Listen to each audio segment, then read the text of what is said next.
All right, good evening, everyone. Thank you guys for joining us today. Again, my name is Christian Marquez. I'm a counselor with Dallas Area Habitat for Humanity. You have either been seeing me or my peers, Porfirio, Aretha, and Ms. Blaine on giving you guys some great information. We're glad you guys enjoying everything that we're talking about. And I'm glad that this Wednesday we get to have Ms. Kim talk about planning for retirement and how to make sure we're saving for our future. So with further ado, I'm going to let Ms. Kim introduce herself and we'll get this started. Thank you. I am excited too. I know everyone's been learning a lot, and hopefully this is going to be valuable information to add to the great topics that you've already covered.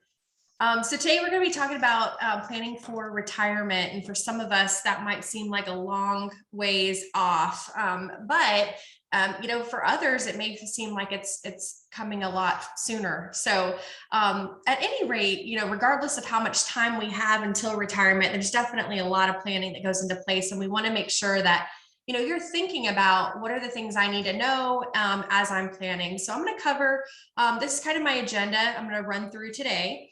Kind of talk about determining your retirement income needs. How do we do that? Saving for retirement, kind of the types of retirement savings plans. Talk a little bit about Social Security, because that's definitely something that's available for everyone as well. Distributions in retirement, kind of once we've accumulated that money, how we take the distributions, how do we pay ourselves?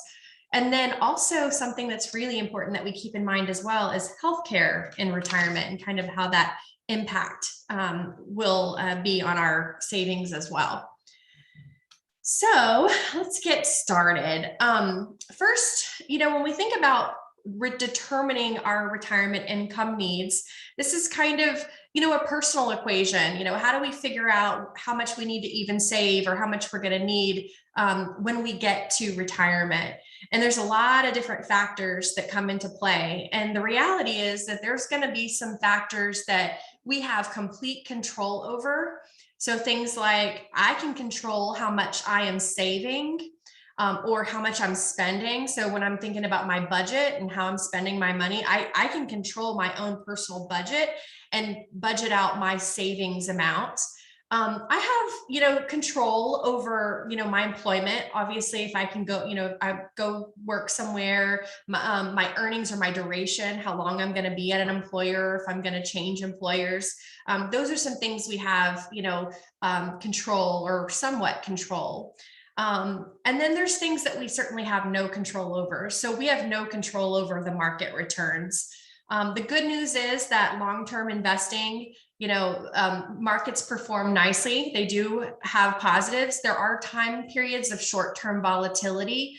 You don't want to get overwhelmed with the emotions of, volatility in the market, because those are short-lived. And when we're thinking about investing for a long time, it's kind of better just to, based on risk tolerance, be appropriately diversified and let that grow. But we don't have control over market returns.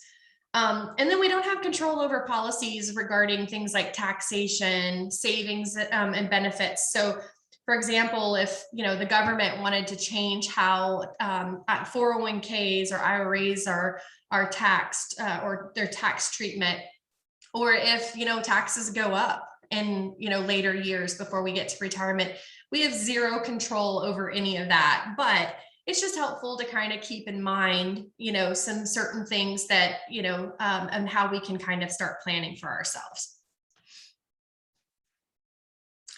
So when we think about that, we need to think about what is my specific need. And really, and when I'm thinking about that, it's the lifestyle that I'm trying to replace. So am I going to kind of keep the same level of lifestyle that I have today? Or maybe, maybe when I retire, I'm going to plan to travel. Maybe I'm going to be pretty, leisure. I enjoy just going fishing and just keeping it, pretty simple. You think about what kind of expenses are going to change for you in retirement. Hopefully, when we get to retirement, we don't have debt, right? That's going to be the ultimate goal. We could do a great job of saving enough for retirement, but it doesn't do us much good if we're carrying a lot of debt with us to retirement.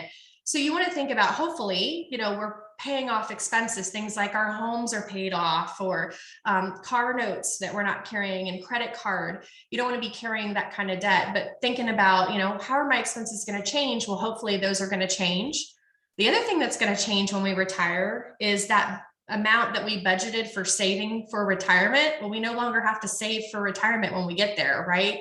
So if I've allocated a percentage of my income that goes to my savings for retirement, that's less of that amount that I need to budget, because now I'm using, I'm drawing from that for income.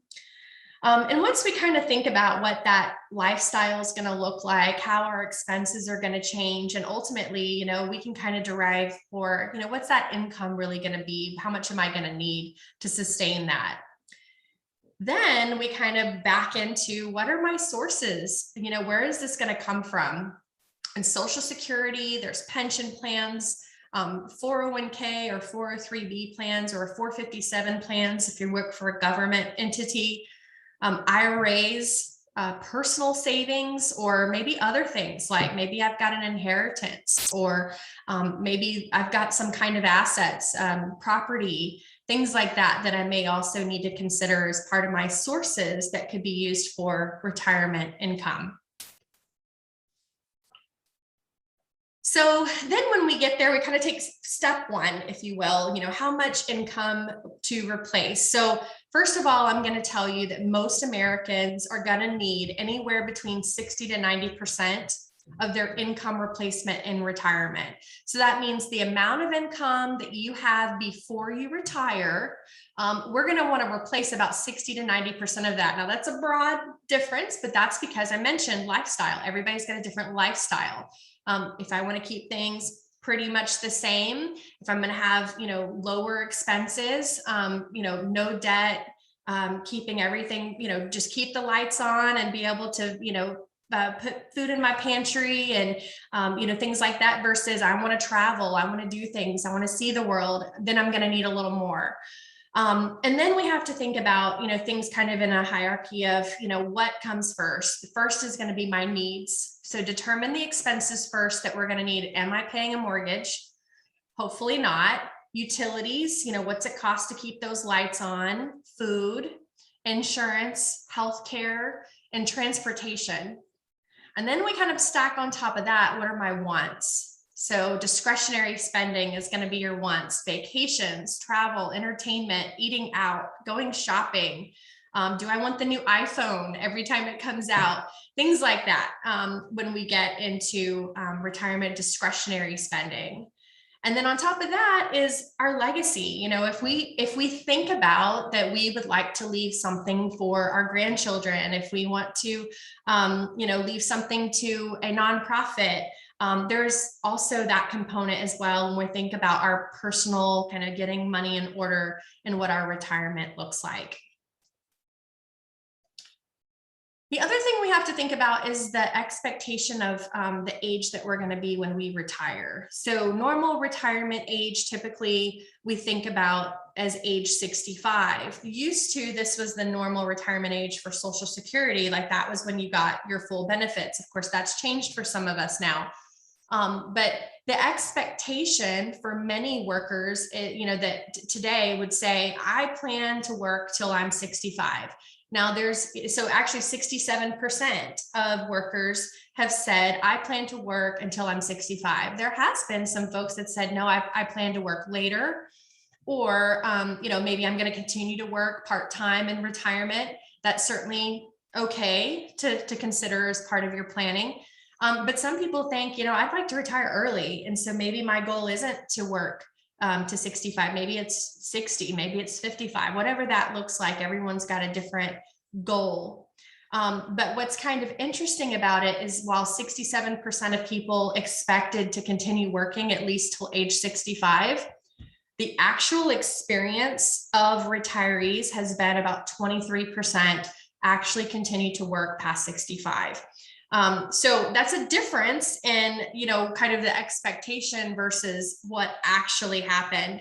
And that's because different things can happen, right? Like we could be thinking about from 30 years from now, I think I'll work till I'm 65, but something could happen that could cause me to have to retire early. And some of those reasons could be maybe I just decided I wanted to do something else. I was sick of, checking in every day. I was ready to go. Maybe I was able to afford early retirement. I found out that while saving, I did a great job, and I was able to go ahead and retire. But there's also been other cases that weren't necessarily positive reasons, like being available to just go ahead and retire early, but maybe their skill was outdated. Maybe they had a family member or a spouse they needed to care for, and that meant leaving the workforce to be able to take care of them. Maybe, their company downsized, and then it was really difficult to find other employment. And the most common reason why people leave retirement earlier than they expect is because of personal health problems or disabilities. So unfortunately, things can happen that cause us where we're unable to continue to work into retirement. So I share that with you just so you know, those are some things we also need to consider when we're thinking about planning. The what if I can't fully continue to work that long. The other thing we have to consider is how much we need to, or how long we need to be paying ourselves in retirement. So during my retirement, I have to think about my life expectancy from the date that I retire until the day that I pass. How many years could I potentially need income? And for women, the life expectancy is 86.6 years. So on average, we women tend to live to see 86.6. Men have a slightly lower at 84.3, but still that's a long time. If we retire at 65, then we're going to be needing to pay ourselves 20 years for replacing of income in retirement. So if we're not going to work, where's that income going to come from? So now we can look at kind of where do we focus on, how do we get this income replacement? And first, if you are employed with an employer that offers an employer-sponsored plan, that's going to be like a 401k plan. If it's a nonprofit, potentially you could have a 401k or a 403b plan.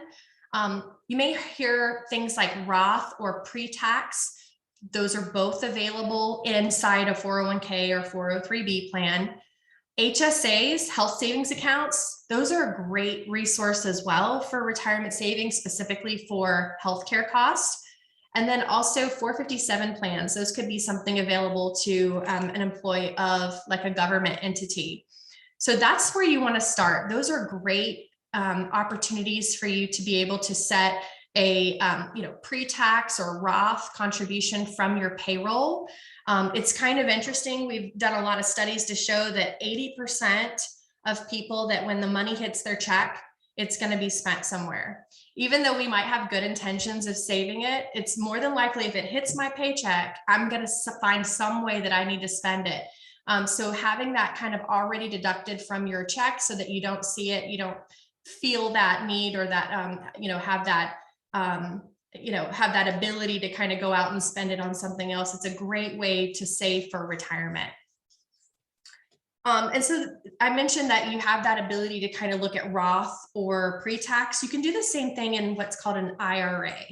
An IRA, which stands for Individual Retirement Account. Whether you have an employer-sponsored plan or not, this is something anyone can open up for themselves. So depending on your income, there's different, different abilities for your tax benefit here. But essentially you could put into on a pre-tax basis or on a Roth basis, which is basically where we're going to put it in after taxes. We're not going to get a tax deduction, but it will grow tax-free and ultimately come out tax-free in retirement. So that's kind of your second option to look at, is employer-sponsored plan first. If I don't have one, or I'm already maxing that out, maybe consider an IRA. And then, after that, we could look at other potential opportunities, things like annuities, some life insurance policies that have cash value, and then, potentially investments that have other tax favored options could be something to consider as well.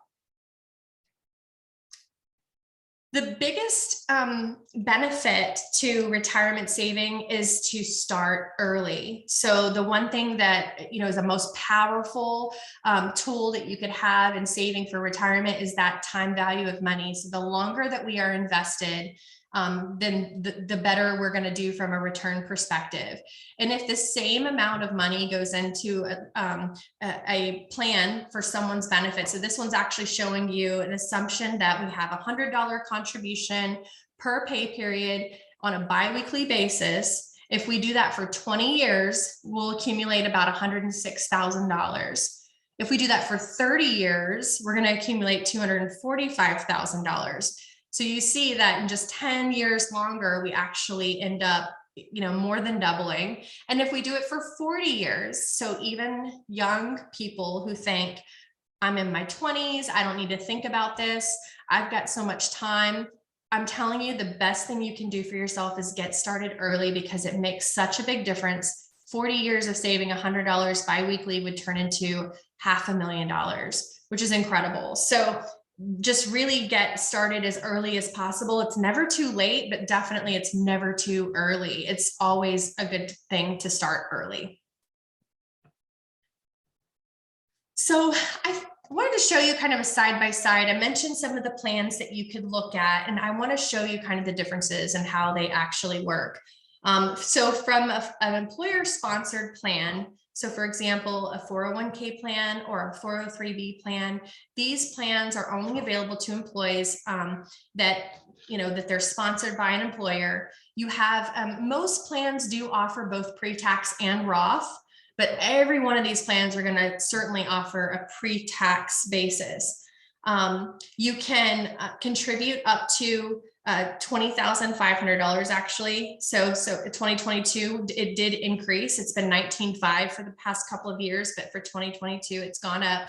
So you can put up to $20,500 pre-tax or Roth into one of these plans and have that just automatically drafted from your paycheck. An IRA, as I mentioned, an individual retirement account, you don't have as much ability to put in, but still you can put up to $6,000 into an account. And certainly, based on your income, you could have some tax benefit there for a pre-tax or potentially a Roth basis.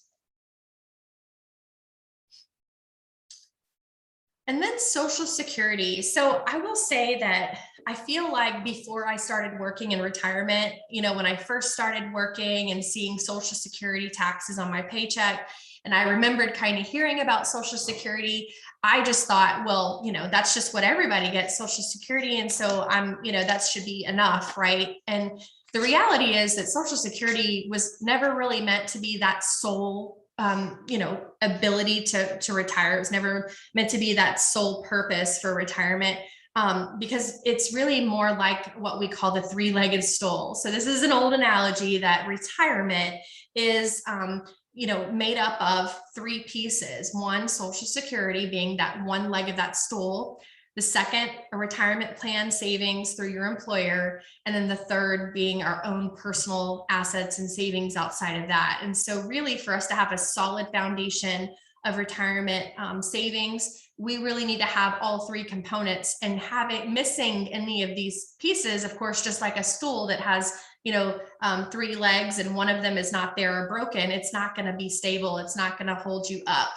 And so it's really important that while Social Security is a big part of this, it's not something that you can rely on to be your only income. So looking at just Social Security and sharing some facts. So 64 million Americans collect some form of Social Security, retirement, disability, or a death benefit. Payroll taxes that we pay, it's actually about 12.4%, 6.2% goes from the employee, and then your employer pays 6.2% in employer paid Social Security taxes. And that does go up to earnings of $137,700 per year. Now in 2016, Social Security spent $15.7 billion more than it collected in taxes that year. So that's huge. We are drawing more out of Social Security every year than we are collecting in Social Security taxes. Also, there's a $2.8 trillion trust fund of all the kind of historic Social Security dollars that, by the way, didn't already get spent on other sources, that is expected to be depleted by the year 2034.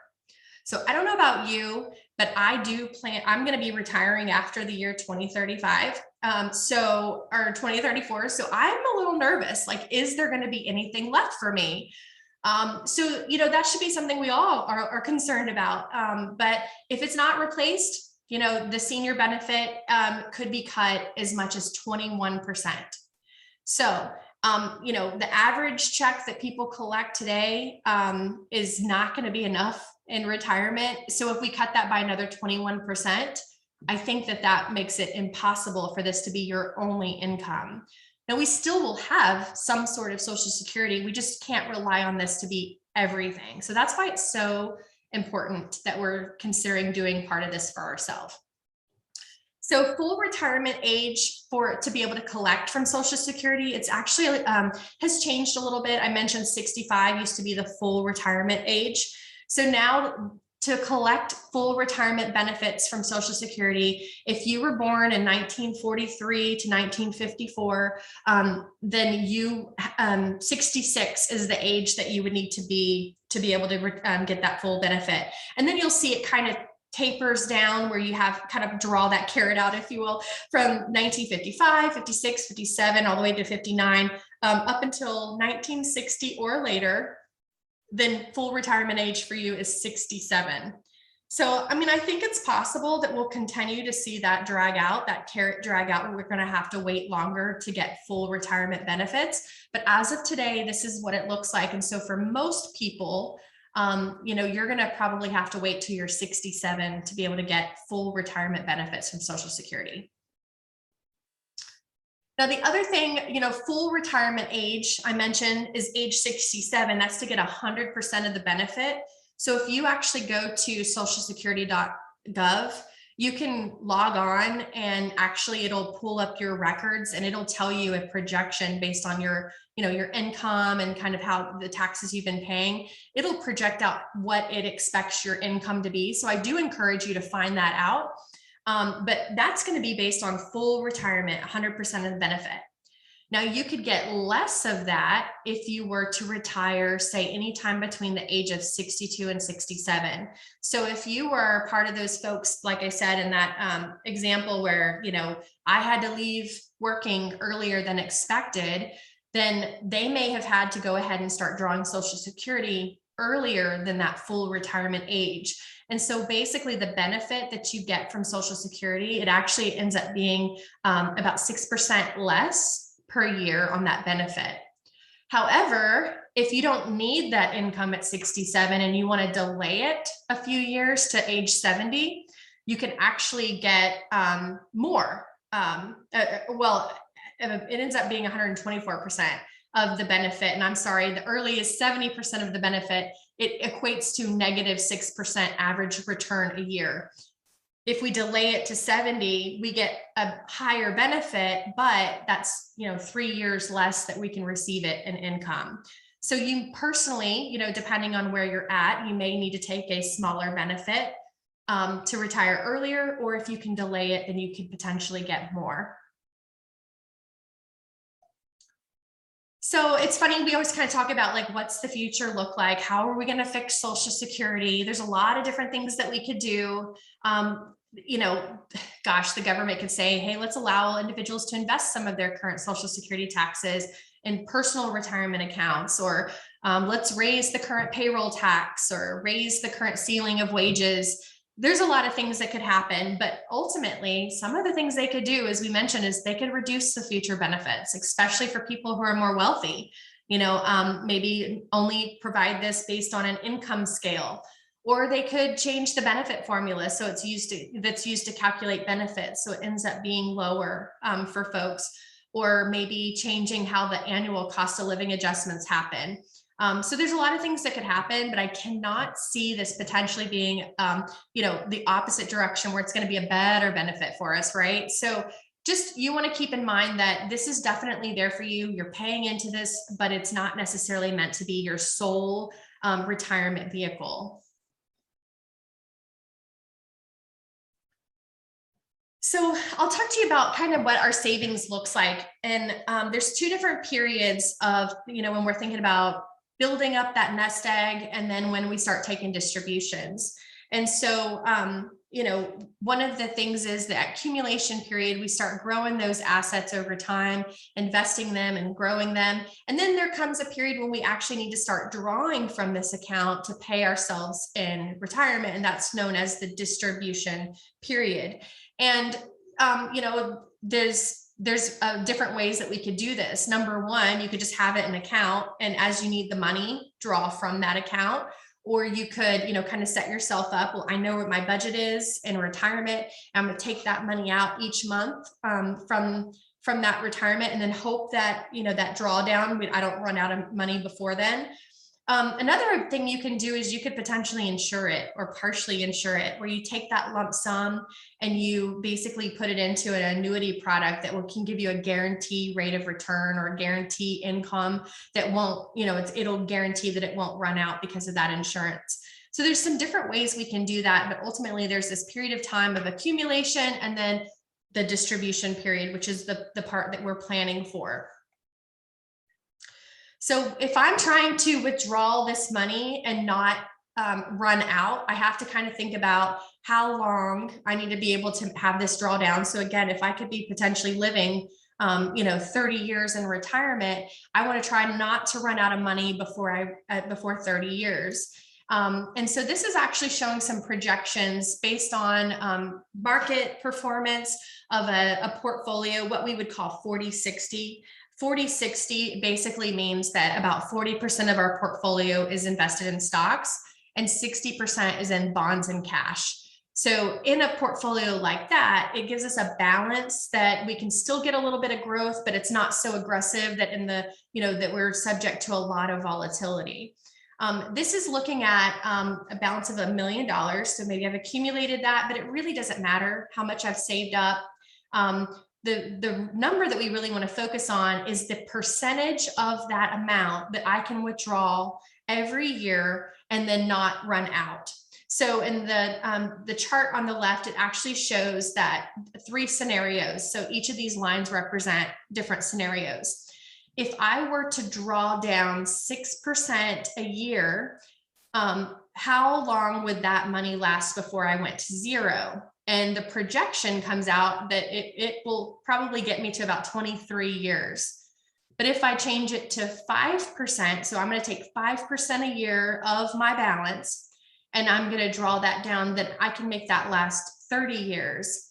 And then if I actually use the calculation of 4%, that actually goes further. And so I have a very low risk of running out if I withdraw 4% of that balance a year. So if we know that I need, for example, $2,000 a month, or, for my retirement, then I could maybe back into that number and say, well, that's 24,000 a year, and then 24,000 divided by 4%, and that's going to tell me how much I need to save to get to that number. So 4%, very conservative number that you're unlikely to run out of money. So projected outcomes for various portfolios. This is the right chart, kind of looks at how aggressive we should be. And again, the 60-40 that I mentioned, it actually ends up being the best projected investment as well. So having a little bit of exposure to stocks, but not too much, definitely has shown over different Monte Carlo scenarios to show that will make our money last. Now looking at retirement income options in your defined contribution plan. So that's going to be, again, those qualified plans through your employer, or an IRA account is also a qualified plan. So you have different options on taking distributions from those plans. You can either take those distributions once you reach 59 and a half. So If you're actually younger than 59 and a half, you're going to have to pay a 10% penalty to the IRS. So it's really important that all of your savings and any qualified plan stays in there until we get to retirement. That's what it's meant for. You know what? If something happens, you have to dip into it. It's your money, but keep in mind, you're going to have to pay 10% of that penalty to the IRS, plus any kind of taxes. But if you reach 59 and a half, you can actually take that money at any time. And, you know, whether that's retirement, distributions and whatnot. You can take distributions through periodic payments. That's like what I said, where you could kind of pay yourself a set monthly amount. So periodically you would receive a check. Some people do that monthly, sometimes they do that quarterly, but it's actually just set up in the plan to automatically send me those checks. You can also do it through a lump sum. So if you go to retire, you could just withdraw all that money out of the plan. It's really a good idea if you roll that over into an IRA or another qualified plan, just simply because otherwise you're going to pay taxes on the whole lump sum. And it's better to just pay those taxes as you are paying yourself in retirement. There is something called required minimum distributions, or also known as RMDs. You know, those are potentially on the table for some changes, but at age 72, if you're not working, you are required to take a minimum distribution. And that basically gets calculated for you and sent on your behalf. And then based on the lifetime annuity table, 3 to 4% a year, you could, you know, make those distributions. And then if you delay, you can delay those RMDs, like I said, if you're continuing to work. So if you're still working for the company, there's no requirement to take that. So if you're still working at 72, you don't have to worry about taking those distributions. And then let's talk about healthcare. Healthcare is really, really important that we consider, because even though we're going to have the opportunity to take Medicare, there is still going to be cost to our healthcare. So just Medicare is not completely free. And all of the services that come along from Medicare, they're still out-of-pocket expenses. So looking at the different options that you have for healthcare in retirement, certainly some folks may continue to take COBRA. COBRA is where you actually leave your employer. So this can happen if you left for any reason. You have the option of taking COBRA, but this is also something potentially available when you retire. So it's offered to you for 18 months after your employment. So if you really like the plan you're on, you want to continue to be on that, you can carry COBRA. Typically, you're going to pay a higher amount because you're no longer an employee. You don't get the benefit of the employer paid portion, but that is something you could potentially do. So if you decided to retire early and you're not old enough for Medicare yet, you could, this could be an option. Medicare is something that you're automatically entitled to when you turn 65. You're automatically going to be enrolled in Part A if you are receiving Social Security benefits. So you may or may not know that Medicare actually has 4 different parts. They have Part A, B, C, and D. A is going to be your hospital-only insurance, your home health care, inpatient, or hospice insurance.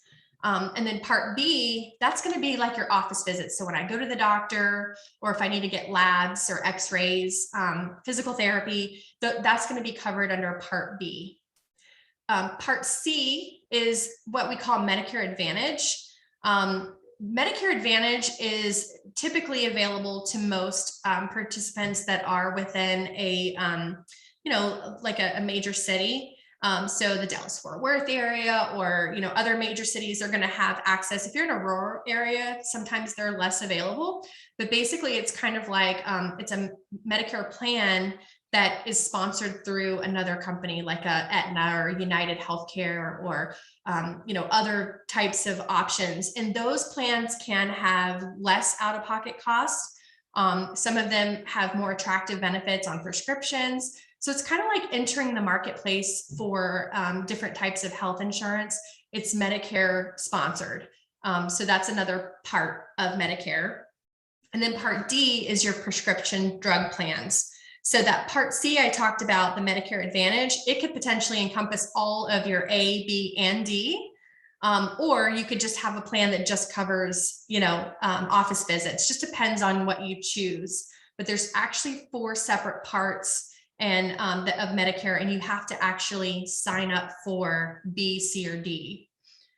Long-term care, this is some kind of policy that you could take out even in your working years, you could actually take it out to cover if you ever have in-home care needed, or if you ever needed to go to an assisted living facility or nursing home, that long-term care insurance can help cover expenses like that, because those can be quite costly. And another thing that we should note is, depending on where we live, healthcare costs can certainly differ. So what's interesting is this is just looking at the cost of nursing home care, different parts of the country, but it's pretty well correlated to the expenses that we have of, in retirement, what those healthcare expenses could be. So for example, if I live in, in one of these states that is orange, like Alaska or Washington or Maine, I'm going to have probably higher healthcare costs as compared to someone who lives in Oklahoma, because different parts of the country do have higher expenses of healthcare. So something else to keep in mind too, when we're thinking about our budget and where we're going to live in retirement and what our needs are going to be for healthcare. So that's pretty much kind of the high level of, most of the information about, retirement needs and things that we need to be thinking about. So certainly our takeaways here is you want to make sure you're determining what your retirement income or lifestyle replacement needs are. Kind of find the most efficient way for you to save for retirement, either through work or on your own through your own savings or IRAs. You want to, hopefully that you were able to understand some of the different types of retirement savings vehicles that we have available. Leverage your employer-sponsored retirement plans. That makes it super easy for those payroll deductions. Also faster for you to realize those tax benefits, because if you're doing pre-tax, it's going to come out, you're not going to pay taxes on that money right away. Understand Social Security basics. Hopefully this was helpful to kind of help understand what Social Security looks like. Understand where your retirement income is sourced, manage that appropriately. And hopefully you were able to kind of understand, we've got to certainly calculate those distribution strategies, 4, maybe 5% in that, back into that number for yourself to kind of help planning how much I need to save. And then also keep in mind healthcare cost and retirement. So something else you need to consider as well. So I think we still have some time to take some questions. Yes, ma'am, Kim. So we actually have one. Didn't want to interrupt, but we have Ms. Barbara mentioned. So what's the biggest difference between a Roth IRA and a traditional IRA? So a traditional IRA is going to be where you can contribute into the plan, and every dollar that you contribute, you can actually deduct from your taxes. So basically you kind of get the benefit of a tax deduction for those contributions. Now, what happens is that money in the traditional is going to go in pre-tax, but then when we go to take it out in retirement, we're going to pay the taxes on those distributions, just like ordinary income. However, if I do a Roth means I'm not going to get a tax deduction for that contribution. I'm just going to be able to put it in there, and the cost is the cost. No benefit today. But the benefit of the Roth is it's actually going to be protected in that all of the growth on the investments of that Roth plan is going to come out to me in retirement completely tax-free. So, the difference here is, do I need to save on my taxes today because I think my taxes are going to be less in the future? Or maybe I have a long time, the longer I have till retirement means the more I can save, right? So if I talked about like the time value of money, maybe I'd rather save all those taxes I would potentially have to pay on that growth. The Roth could be a better solution. So it's whether I want to pay taxes now or pay taxes later. Does that make sense? Yes, no, thank you. And then, so is it the same when it comes to like a 401k? Can your employer match you on a Roth or traditional IRA? Absolutely. So keep in mind, whether you put it into pre-tax or Roth inside of 401k, it still is eligible for matching under the terms of your plan. So everyone's plan is different for matching. However, every contribution your employer does is going to be pre-tax for the employer. So even if you're doing Roth, you're still going to have to pay taxes on the growth of those dollars on the employer's contribution. Okay, awesome. No, thank you. And then I actually, page 10, we have a question. Ms. White mentioned you were discussing like saving the $100 biweekly that equaled out to about 106,000 in 20 years. And so what type of saving was that? Are we kind of just giving an example of compounding? Now, me personally, I consider compounding the eighth wonder of the world because it's amazing how it works, but it does take some time. And so getting a visual, people love that. And so can you explain a little bit more about that and how that works? Yes, I'm trying to find my slide. I feel like I passed it. Yeah. There it is. There you go. Mm-hmm. Yep. So this actually is using an assumption of 7%. So if I look at the different years in the market, obviously we don't get the same return every year. But for example, 2019, we had over 30% return in the US equity markets. 2020, we had a pandemic. We actually went into a recession. So in March, we saw a drastic fall in the markets because the economy shut down. Everybody was on lockdown. Businesses were closed. However, if you stayed invested, and I hope you did, you would have seen that we came right back up. And so actually in 2020, from January 1st to December 31st, markets performed over 20% in the US markets in 2020. So despite that volatility, we stayed the course, right? In 2021, we had 20.4% return in US equity markets. However, I will say we don't see that every year. So far this year, it's been a little bit of a drag. I think I looked at my 401k recently and I was down like 2% for the year.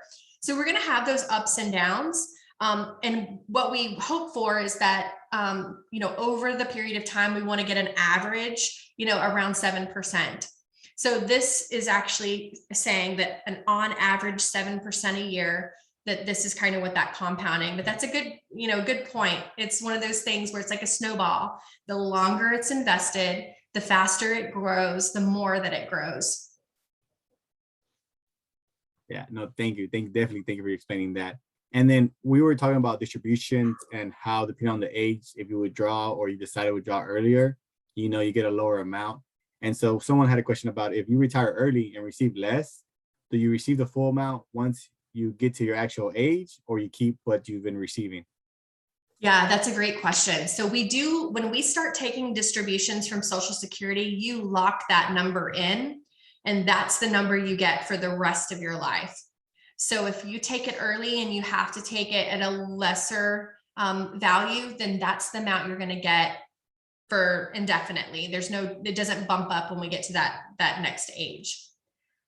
So unfortunately, that's the one thing about Social Security is once you pull that trigger, you can't undo it. It's like toothpaste. You squeeze it out, it's not going to go back in. It's done. That's what you get. So it's definitely important that you're considering that. You should be able to see if you log into the socialsecurity.gov website. Like I can log in and I can see my pay history, and it'll show me a projection of here's what my benefit will be, and it'll tell you what's my benefit if I were to become disabled today? What's that payment going to look like? Or what's that going to look like if I have early retirement? So you can actually see those numbers today, but they will, if you retire early, that's the number that you're going to lock in at. Great question. Thank you, Kim. And then we have one in the Q&A. They say, can you talk a little bit more about the health savings account and what are your conditions to open one? If you can speak about that a little bit. I would love to. I could go on another hour about health savings accounts, and I know we don't have that today, but I'll tell you a couple of things to know. First of all, for a health savings account or an HSA, this is not to be confused with an FSA or flexible spending account. So flexible spending accounts are those accounts that you have to use that same year. So that's the one that if you have a balance in December and it's almost the end of the year, I start going out trying to figure out how much how much medicine I can buy at the pharmacy, or I need a new pair of glasses just to use that money up. An HSA does not have that requirement that you liquidate it. You actually can grow that money. So you can continue to contribute into the HSA on a pre-tax basis. So we're not paying taxes on any of the money that goes into that account. And once we have accumulated at least $2,000, some plans will let you do it at $1,000, but most plans are $2,000. You can actually invest it. So you can put it into an investment inside your HSA and grow it just like you do your 401k. Now, to be eligible for an HSA, you have to have a high deductible health plan. So it actually has to follow the high deductible health plan rules. So you must be covered under one of those plans. The family deduction on that, if you have a family that could be a couple or with children, it's like $7,000 is the amount I can contribute every year. And the way I look at it is I participate in one. I save to the maximum amount every paycheck. I put as much as I can in the HSA. When I go to the doctor and the doctor says it's $50 for the visit today, then I will just try to, if I can, just pay with my credit card or pay with my debit card. If I can afford to do that, I'll try to do that so I can save that money in the HSA and let it grow, just like my 401k. But then I'm going to keep that receipt. Because the good news is there is no limitation of when or expiration for those receipts. So if I shoebox all of my receipts from every doctor's visit or every time I go to the pharmacy and buy Tylenol or anything like that, and there's apps on your cell phones, your smartphones, you can download called the Shoebox app that you can take pictures of these receipts and save them, but you collect those and then turn them in. Every bit of that comes out is completely tax-free. So an HSA is better than a 401k, better than an IRA because it's triple tax benefit. It goes in pre-tax, it grows tax-free, it comes out tax-free as long as it's used for medical expenses. And we're going to have lots of medical expenses in retirement. Now, if you do take it out for other expenses in retirement, just like you need it for income, you can do that too. And then it's just like your 401k, it's ordinary income. There's no penalty, but obviously there's a great benefit to the tax-free. It grows tax-free, and then you can pay those medical expenses with tax-free dollars. No, awesome. Yeah, I actually do know about the HSA. I currently tore my Achilles, so I actually been getting reimbursed on my HSA because I haven't grown the amount of how much I pay in physical therapy. So firsthand, I've had the experience where it has been helpful. So thank you for explaining that. It's been great. Definitely, if your job offers it, get it. If not, like she said, it hit 3 buckets, right? Who doesn't like to save some money? And I'm actually going to go with the question that someone brought up earlier. What is your take on, robo investing or investing, personal, investing, right? Like someone doesn't have a 401k or is not ready to jump into that, how can they get comfortable? We heard of apps of like Robinhood, Acorn, and, you can kind of play with some of your money that you might have. What is your take? Or do you still think they should have an IRA or a 401k if they're in that type of, field? Or do you think they should kind of work it out depending on what the situation is? Yeah, so I would say everything is helpful. I actually, have my 401k, I have my IRAs. I also play on Robinhood and I work in the industry. So I think that that's great, but our Robinhood account is probably not going to replace our income in retirement. So there's definitely no replacement for the tax benefits you can get from an IRA or from a 401k, through your employer. But having those extra accounts, that's part of that other side of the picture, the personal savings. The other thing to keep in mind is risk tolerance. So, when we're in qualified plans like retire, like a 401k or 403b, typically we have mutual funds that we invest in. So we're not necessarily buying straight into one stock. Where on Robinhood, I might go out there and speculate and try to buy stocks and hopefully they grow. And that's great. Stocks are good and stocks are part of our mutual funds. But typically mutual funds help spread that risk. So we're not just buying one stock, we're actually spreading out that risk. When I think about spreading risk and diversification, it's like 2 elevators, one elevator that has one cable holding it up. And then there's another elevator that has 5 cables holding it up. Well, which one do you want to be in an earthquake? Well, I would rather be in the one with 5 because if one cable breaks, I'm going down. So if that one stock I'm invested in does horrible. That company goes under, they bankrupt, the value of the stock is nothing. I've lost everything. Where if I've got 5 different, or in mutual funds, hundreds of companies, I'm kind of invested in the growth. And if one goes down, everything else kind of keeps me afloat.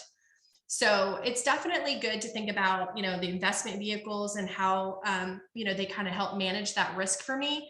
But also there's nothing wrong with, kind of setting up some extra money on the side that we're also saving and investing for long-term, with those kinds of apps. So there's lots of great tools out there. Nowadays you could find lots of great information. It's, cheap to invest. It's easy to have accounts like that. And then they also really give you a lot of information about how to invest. For sure. No, awesome. Thank you, Ms. Kim. And again, that is great because we love free education, free information about financial literacy. I hope you guys are having a great time, and I hope you guys had a good day today. Definitely learning about investing. We talked about investing for your kids with 529 plans, UPMA accounts, and of course, we also talked about legacy when it comes to retirement, and definitely building with life insurance and what other knots. But Ms. Kim, thank you so much. We like to thank everyone that participated today. We want to give a thank you to Ms. Kim. So definitely say thank you in the chat. We'd love for you guys to let her know how much you guys appreciated today's webinar.